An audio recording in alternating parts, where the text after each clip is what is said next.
नमक, मुझे नमक चाहिए, फौरन चाहिए। नमक चाहिए? हाँ हाँ।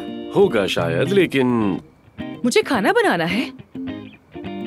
तुम रात के 3 बजे खाना बना रही आज से मैं अपनी लाइफ हेल्दी तरीके से गुजारूंगी आमिर। घर का खाना खुद पकाऊंगी और खुद ही खाऊंगी।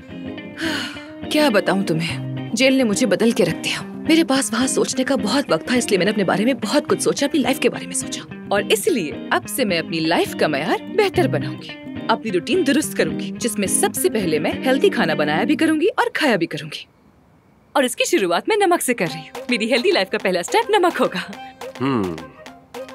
मतलब मिसाल के तौर पर जो तुम सारी सारी रात जागती हो वो क्या होता है? मतलब ये तो मुझे हेल्दी लाइफस्टाइल कहीं से नहीं लगता। कहीं तुम्हारी दिल की धड़कन तो अब नॉर्मल नहीं हो गई? ओह गॉड, अगर तुम डॉक्टर ना होते तो बहुत ही फनी लगते।